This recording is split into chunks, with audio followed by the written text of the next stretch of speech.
Hello everyone, GoldenNova here. Today, we're heralding the release of a new TCG side set with a video dedicated to some new cards we get to play with. While Maze of the Master is chock full of import cards to support Trickstars, Ancient Gears, and even Galaxy Eyes, as well as reprints for themes that just got recent support like Gladiator Beasts, Atlanteans, and Galaxy Eyes, it wouldn't be a Maze set if it didn't get some kind of TCG exclusive theme revolving around some DM era character. And this time around, it's Odion that's getting the spotlight. Brother to the devious Merrick Ishtar by way of adoption, the two have a complicated relationship that would take way too long to get into during this intro alone. Suffice it to say, he's a loyal friend even as Merrick walked a dark path, hoping to keep away an even deeper darkness from stirring within him. But that doesn't make Odion a pushover. Despite his stoic and respectable manners, he's an avid user of the most nefarious card type in the game, trap cards, and the master of the endless trap hell has some bonkers new cards to drop. But will they be enough to strike the fear of the rare hunters into the hearts of modern duelists? That's what we're here to find out. Get ready for a terrifying trip to the ancient temple, but, leave your Jinzos at the door, because it's time for Odion Explained.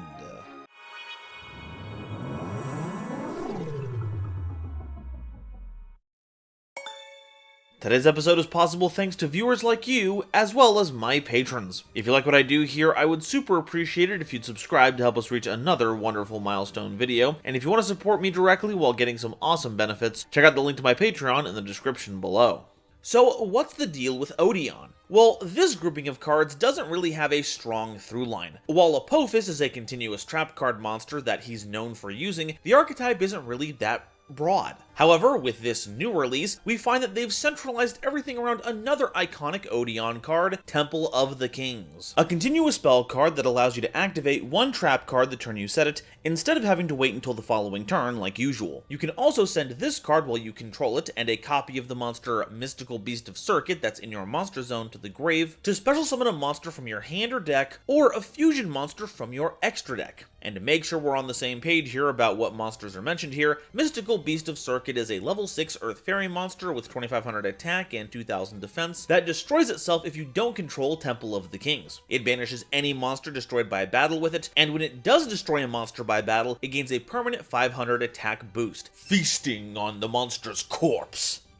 Cause it's a children's card game. So you can either keep it around to be a bit of a combat menace, or you can trade it out for another monster, and since fusion monsters are getting more and more bonkers as time goes on, I think the choice is pretty clear. As for the temple itself, it's actually kinda terrifying, and we aren't even seeing the original version that got released. Back when the Merrick Structure deck hit shelves, this card was included, but with different text, reading that you could activate any amount of trap cards the turn they were set. So it was insta-banned right out of the gate. Wouldn't want a repeat of the Yugioh the Destructor situation now, would we? Wild that they printed a card in a product they knew couldn't be played. Guess it was more of a collector's item. And not to mention what it did to Mystical Beast Serket. It basically had to share a room with Neo Bubbleman. However, the card did get a reprint some time later, which eroded the text to what we see today. And while you only get to use the Quick Trap activation effect once per turn, it's still once per turn, so the longer this sticks around, the more often you'll get to accelerate your game plan. And many of the trap cards in this game are built around the idea that you normally have to wait to deploy them. So being able to use them immediately kind of unbalances a lot of their power levels. So keep this in mind as we view the rest of our theme, because even with a bunch of pink cards, we're faster than we look, and you'll get snapped at before you even notice. Like some kind of,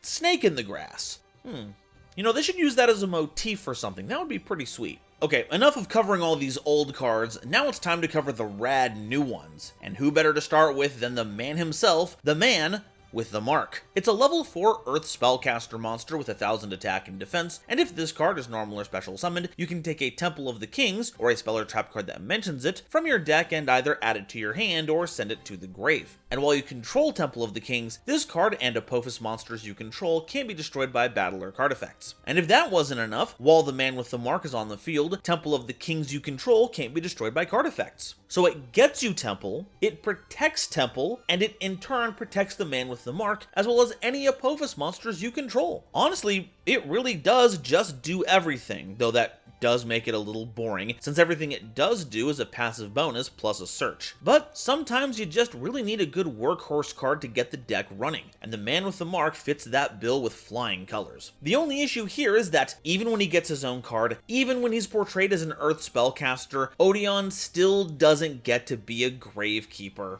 Shame. Darn shame.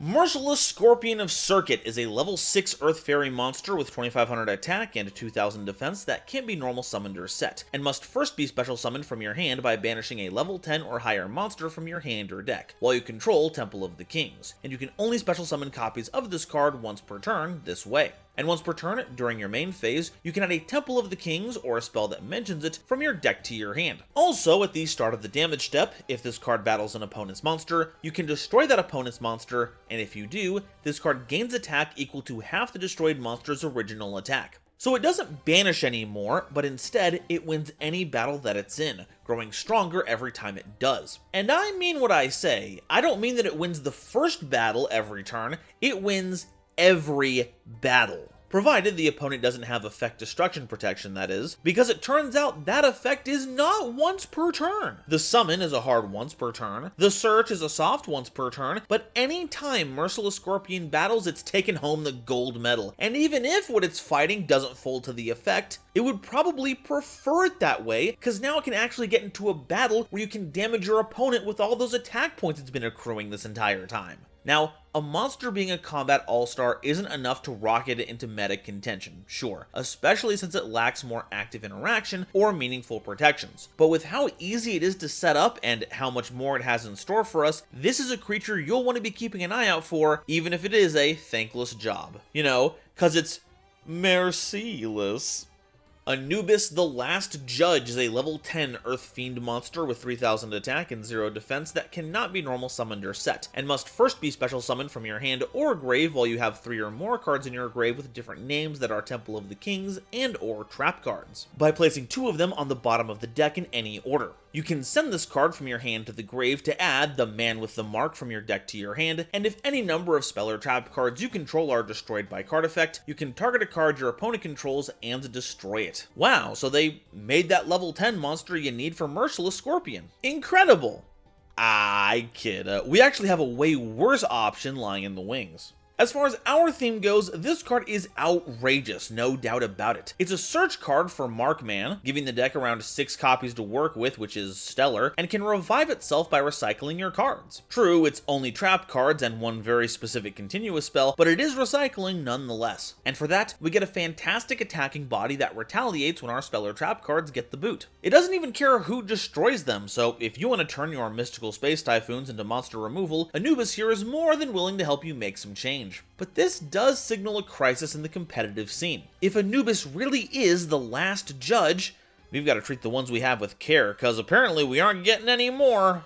Okay, that does it for the main deck monsters. Now it's time to get some fusion monsters into the mix. That's right, because Temple of the Kings can summon fusion monsters, we just had to give them a few appropriate targets. Divine Serpent of Apophis is a level 6 Earth Reptile monster with 2800 attack and 2600 defense, requiring 2 monsters that mention Temple of the Kings as material, and must be either fusion summoned or special summoned by attributing to Apophis monsters. Though, because of that restriction, that means you can't actually summon it with Temple of the Kings' effect.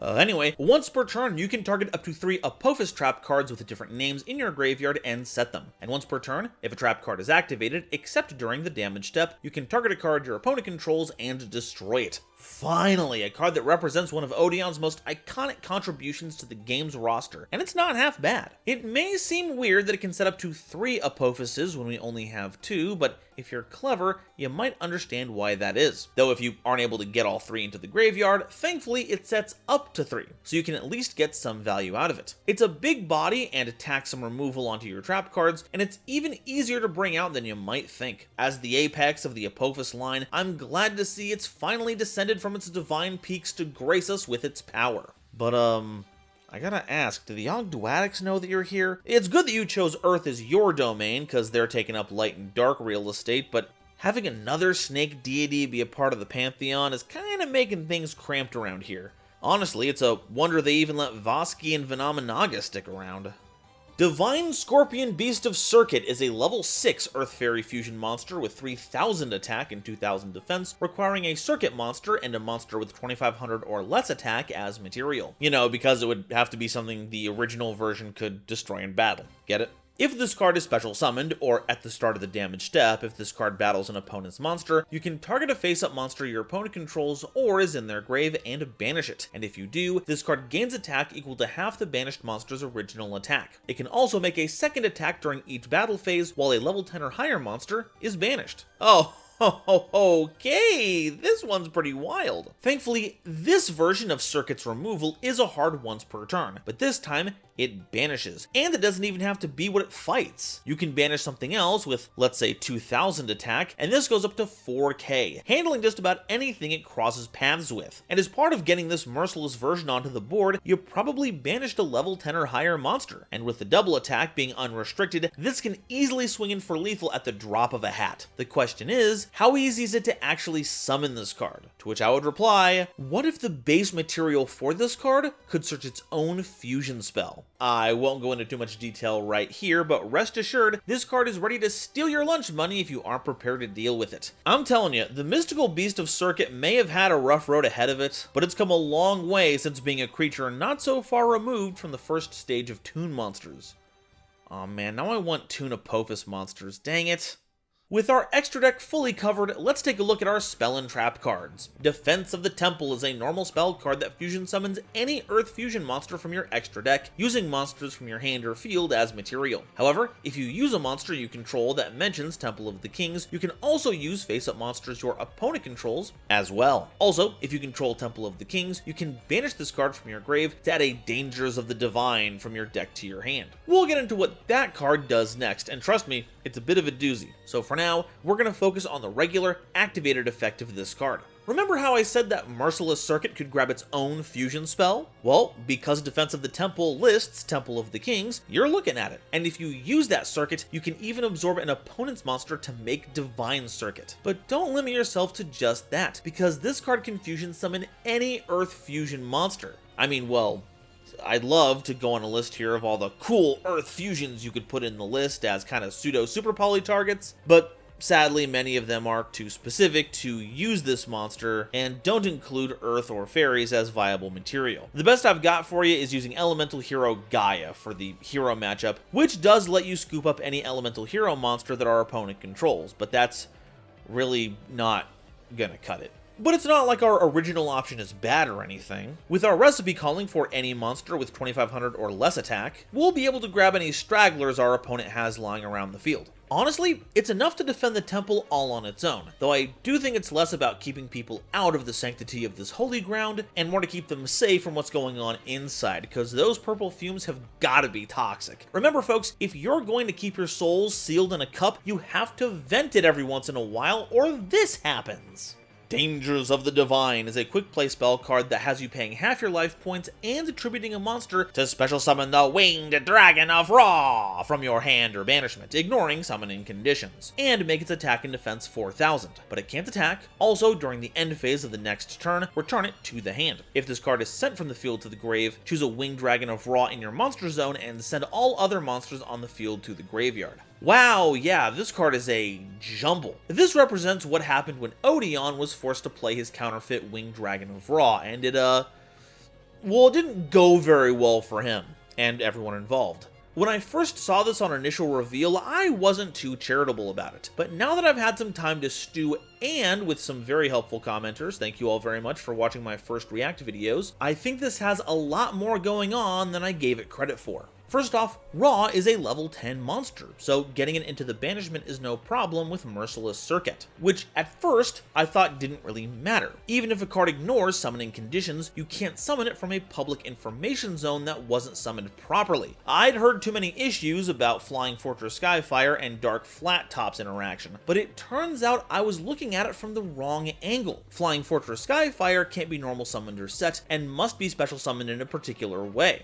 Those are what's called no semi-monsters, at least colloquially, it's not really an official term. For the record, semi-nomis are the ones where it has to first be special summoned in a particular way, but is free to be summoned back once you've fulfilled that requirement. The Winged Dragon of Ra, however, is neither of those things, because it can't be special summoned, period. So none of those esoteric rules apply, meaning you can banish this directly from your deck, then bring it out from the banishment with Dangers of the Divine. So that's one problem solved. It actually works the way it's supposed to. But what about that whole board wipe thing? Outrageous, right? Are you telling me that you have to chain this to some kind of removal so you get the flip, summon out Ra, and then it gets sent to the graveyard by removal to trigger the board wipe? But then it was also pointed out to me that it doesn't care how it's sent from the field to the graveyard, just that it does so, including the way spells normally go from the field to the graveyard. You know, through game state. Which essentially means that the board wipe is part of what you can expect when you activate the card. So with this new understanding of how it works, I've gotta say this card is pretty neat. Essentially, if you run Ra as your level 10 of choice to banish from Merciless Serket, Defense of the Temple puts this into your hand just in case things get hairy, though I wouldn't count on it to get you out of every situation because it's kind of all or nothing. And even then, try to make sure you have the Immortal Phoenix mode in your graveyard. While this Ra can't attack, you can certainly send it to the graveyard with its own effect, triggering Immortal Phoenix's effect. A lot of hoops to jump through, and a lot of life points to pay.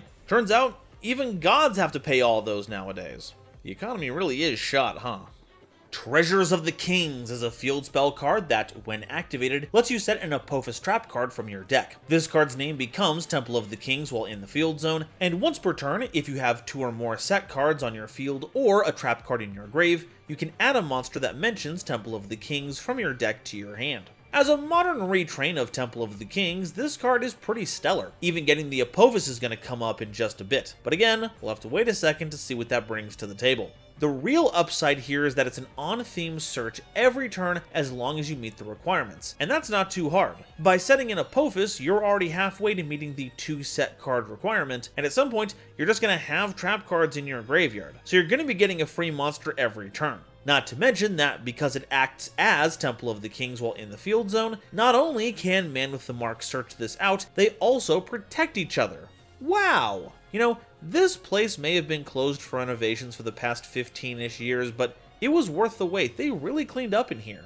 Apophis the Serpent is a continuous trap card that can special summon itself as a normal monster, which will be a level 4 Earth Reptile monster with 1600 attack and 1800 defense, and is also still a trap card. Then, you can set an Apophis trap card from your deck, except a copy of this card, and it can be activated this turn. If this card is sent to the grave, you can add a copy of Embodiment of Apophis from your deck to your hand. Alright, here it is, the third Apophis trap card, and at first, I was underwhelmed. It doesn't really do much, it just gets you more Apophi. And one of them also doesn't do anything. However, it does make for the perfect jumpstart to get access to our new Apophis fusion. If you have this and Temple of the Kings on board, you can just flip this up and get Swamp Deity of Apophis, which you can activate immediately. Quick note, that's a continuous trap card that special summons itself as a normal monster, being a level 6 Earth Reptile with 2000 attack and 2200 defense, also still a trap card. Then, you can negate the effects of face-up cards your opponent controls up to the number of other continuous trap cards you control until the end of the turn. Pretty nifty. A lot more useful than Embodiment of Apophis, which is basically just a normal monster.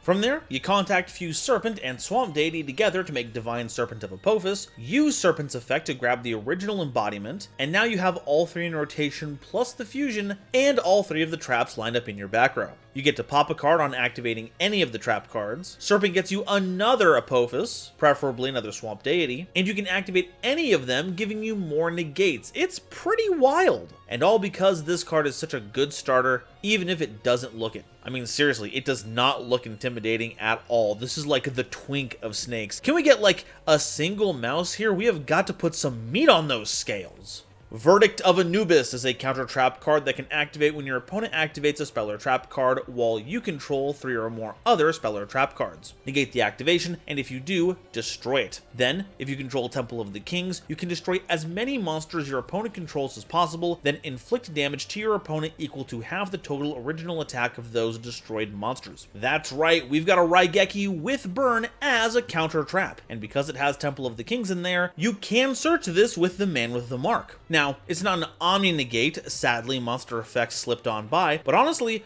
We're lucky this includes trap cards too. This is based off of the usage of Judgment of Anubis from the anime and manga, which only caught spell cards. Heck, the printed version of Judgment of Anubis only hits spell cards that destroy your spell and trap cards, so honestly, I think Verdict is a huge upgrade, no complaints from me. Granted, it does require you to be saturated in spell and trap cards to even activate, but that can be mitigated with all the trap card monsters that we play, along with a field spell and the ever-popular Temple of the Kings. It's honestly a pretty funny situation. At first I thought this card, like a few of the others here, were pretty middling, but as time has gone on, my verdict on them has changed.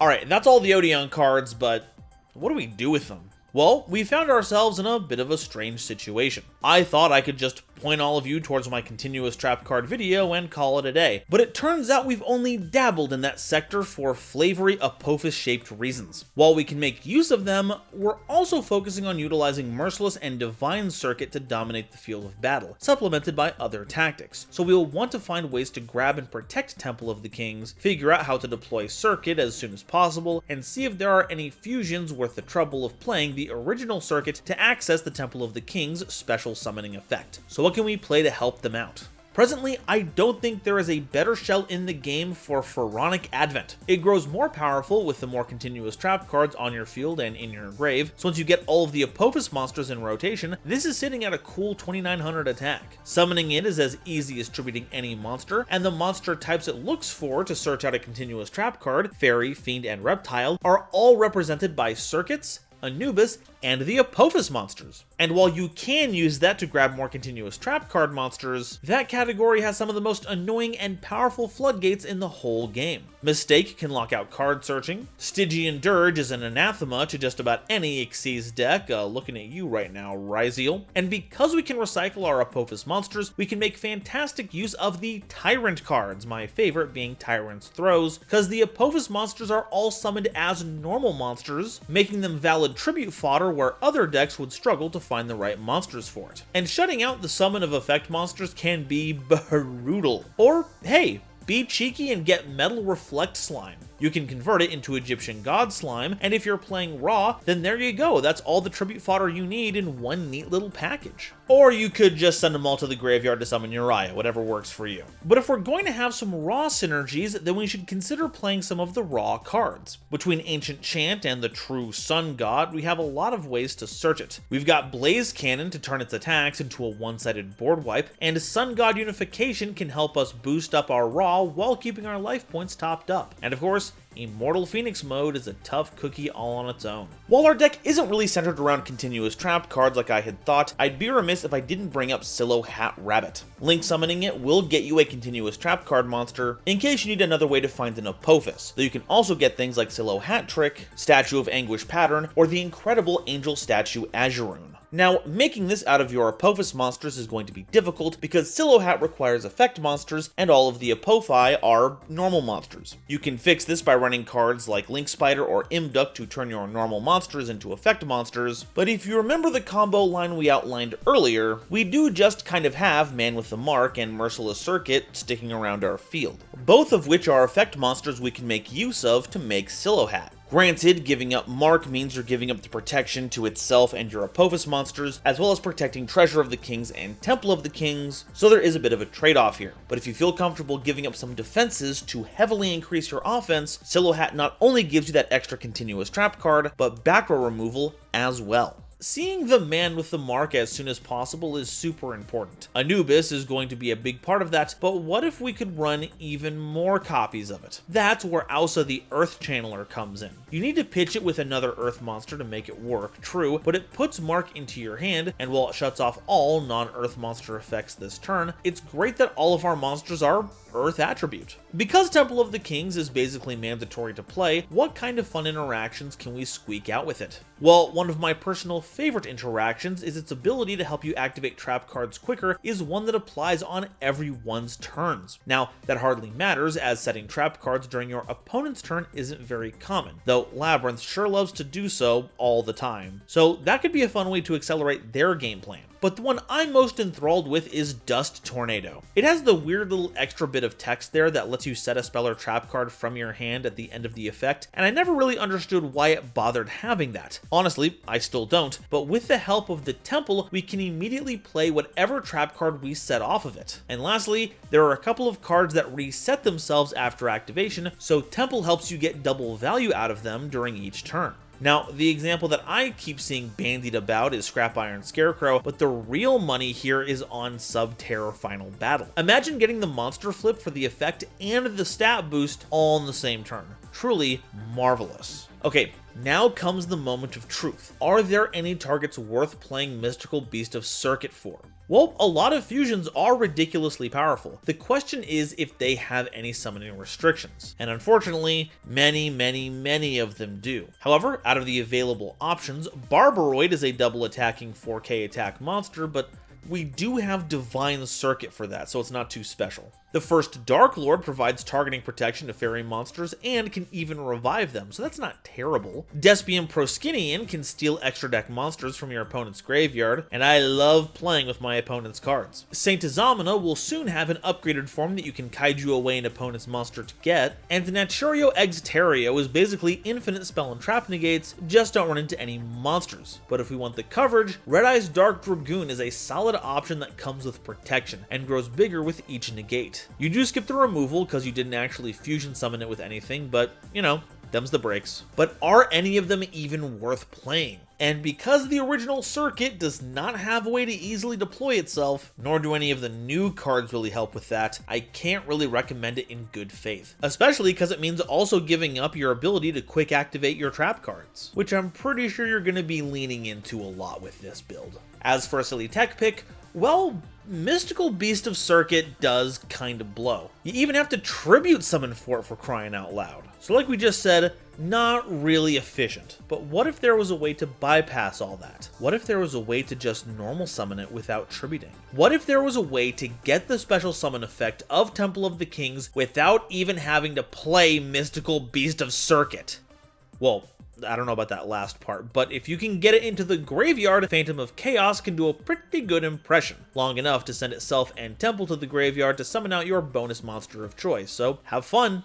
And that's all I've got to say about the new Odion cards. Going into this, I was pretty bummed that we didn't see a revolution of continuous trap cards, a grouping that has always been around and has had some pretty interesting developments, but were never really good. Not seeing the cards needed to make it a dedicated, serious strategy does leave me wanting, but that's really my expectations that I brought to this set. What we got was a pretty interesting shell of cards that focuses on another set of oft overlooked cards, and hell, I think they did something really cool with them. I'm looking forward to seeing what they can do when introduced to the card pool at large, but I think we don't have to worry about seeing the second coming of Ishizu support anytime soon. Not to say that some decks won't find a way to exploit easy access to quick trap card activations. I'm keeping an eye on you, trap tricks. We don't have a greenhouse around here, so don't be setting up roots. But now, I want to hear what you all have to say. Are Odion's cards ready to take on the tournament circuit? Or does the man not get full marks? And which one's your favorite? I can't say super much because our images for these cards aren't super high quality yet, but I can vibe with Divine Serket. That's a proper beastie. Let me know your favorites down below, and if you haven't already, please be sure to like the video if you liked it, subscribe so you don't miss an episode, click one of my videos in the suggested feed to help my video show up in your homepage, and be sure to share my videos with somebody you know who loves Yu-Gi-Oh! It really does a lot to help me out.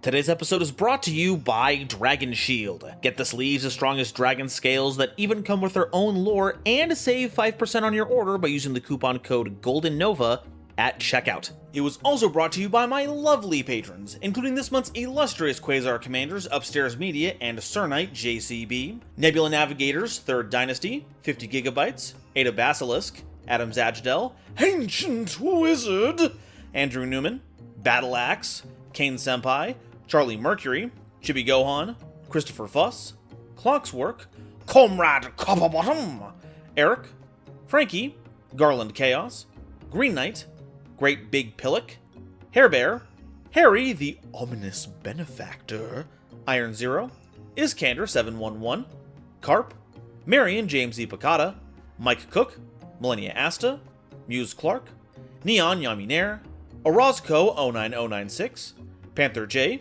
Bat Poos, Rebel King Lucifer, Red Eyes Jackalow, RJ the Jank Monarch, Sonic 21 Blast, The Critic of Innocence, Thievery Coast and the Wizard Moose, Cosmic Crusaders Ally Vaitnia, Animasta, Anthrak, Baden von Titty Sprinkles, Beluga Masta, Blitzwolf, Chaz Ghost, Chris B, Dr. Entity RIP, Eva Padilla, Hikeboy Odion, Herbal D, Inblink, Kale the Dragon, Lobomaru 02, Manga Pages, Natiel Lee Alexander, Night Trummo, Not Al Gore, Nyx, Obsidian, Pombo, Rain, Rhyme Kairos, Schwenny, Shizuka Nijimura, Sophie, apparently, Sphilia, Stephen Williamson, The Legendary Raven, The Phantom Knights of Shitted Pants, The Gene, Tiger X2476, Weasel King of Weaseltown, Zaldreka and Zero Day Nova,